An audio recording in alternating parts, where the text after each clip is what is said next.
दर्शकवृन्द, प्युठानमा अत्यन्तै डरलाग्दो ओडारभित्र एक आमा वर्षौंदेखि बस्दै किन यस्तो डरलाग्दो ओडारमा एक्लै बसिरहेकी छिन् भनेर उनी बसेकै ठाउँ पुग्दा खुल्यो यस्तो अचम्मको रहस्य। हेर्नुहोस् त। आजभन्दा 5 वर्ष अगाडि पनि हामी यहाँ आउँदा आमा यही ओडारमा हुनुहुन्थ्यो। आजसम्म पनि यही ओडारमा बसिरहनु भएको रहेछ।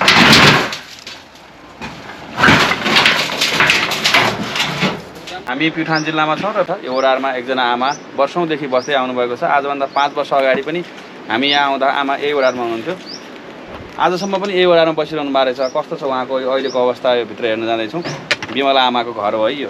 ल आउनुहोस् त हेरौँ।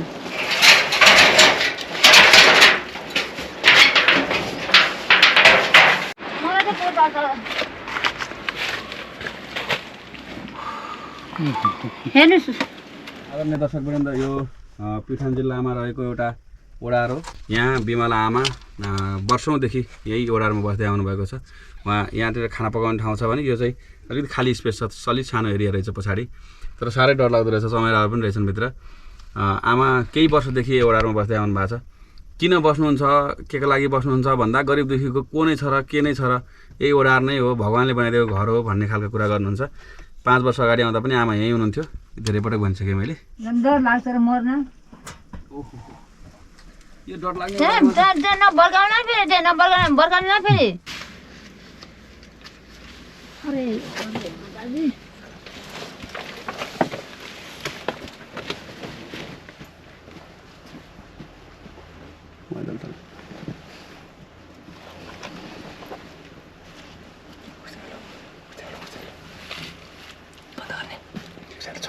के खानेकुरा राख्नु भएको छ क्या आमा?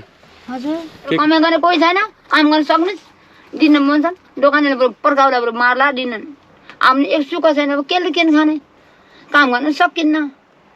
हजुरले बुझ्नुहुन्छ नि धेरै बुझेर त काम गर्नुहुन्छ नि। नबुझ्ने भए हजुर यस्तो काममा उठेर अरू अरू उसले सरकार नबुझ्ने भए हजुर यस्तो काम लाने थिए हो कि भन्नुहोस् त सर।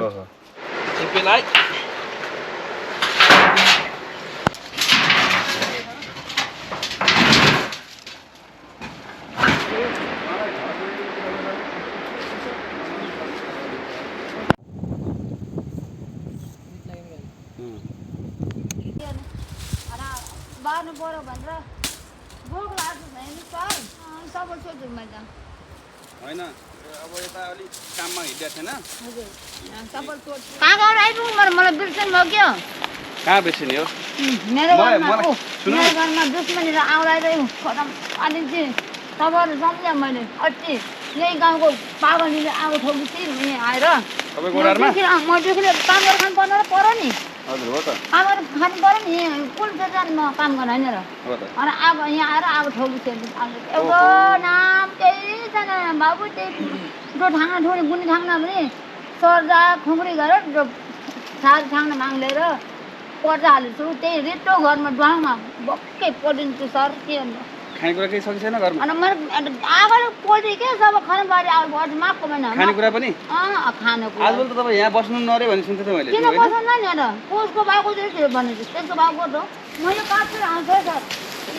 काट्नु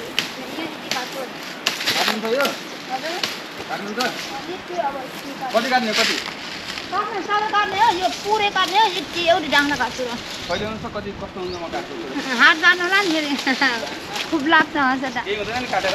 के हुन त बार्ने क्या रित्तो भयो भने बार्नु पर्ने र धुनेको सानी बाख्रा गाईको कति के गर्ने आमै काटेर उपार पार भन्ने क्या दुनियाँको गाई बाख्रा आउँछन्। रित्तो गरेर माग्ने अब दुःखी गर्नु लोटाउनु पर्यो होइन। उसले तर नि भयो अराउँदाखेरि सुन्थे कलर चाहिँ के गर्ने बार्नु पर्यो भनेर भोक लाग्छ छैन सर। भोक लाग्छ के के लाग्छ के अब पोलिन्छ मलाई एक रुपियाँ छैन हेर्नु मेरो घरमै कारण मैले सम्झिने क्या मैले सर आउनुहुन्छ होइन पत्रकार भने हामीले भिडियो बनाएर गएपछि सुन्नु न, हामीले भिडियो बनाएर गएको त लगभग 5 वर्षभन्दा बढी भयो, 6 वर्ष हुन थाल्यो। अनि हजुरहरूले मैले के सम्झेँ भन्दाखेरि म रासन पात पैसा दिन आउनुहुन्थ्यो के कोहीले मारे फाल्ने छ र हो किन आउनुहुन्न त हाम्रो सर। हाम्रो पत्रकार किन आउनुहुन्न के हो भनेर भने मैले सबैले जानु सक्छु है। सपोर्ट छोड्छु मैले त होइन अब यता अलिक काममा हिँडेको छैन हजुर सपोर्ट छोड्छु यो गाउँको मान्छे त दुश्मन भइगयो होइन सर शत्रु भइयो किन सर धर्मले मलाई रासन पात पैसा नुन तेल दिएर छोड्नुहुन्थ्यो हो होइन साह्रै कोरेर यहाँ मेरो त यहाँ रातै मारिसक्यो कोर्छ क्या कोर्छ जाति कोर्छ यसले अहिले कुनै फाल्नु छैन लगाएर त कसो लगाइदियो त्यही त आएर छ भने आउनु भने अरूलाई कसो लगायो हजुर कसो लगायो यहाँ खोला खान्छ आइने लगाइदिन्छु बदीले बारी बाह्र मागेर यसो सार छाङ्ना भुटी छाङ्ना बुन छाङ्ना पज लाउने के अब गाई बाघ छोडिन्छ भाङ्न छोडिन्छ आउँदाखेरि कल्पो गर्छु हिँडी सब गोठ त्यसको गाली गर्छु होइन के भन्नु अहिले कति वर्ष हुनुभयो म यहाँ आमा कति वर्ष भयो धेरै वर्ष भइगयो सर ए धेरै वर्ष भइयो म अब 60 वर्ष पुगेँ म छोड्नु सक्दिनँ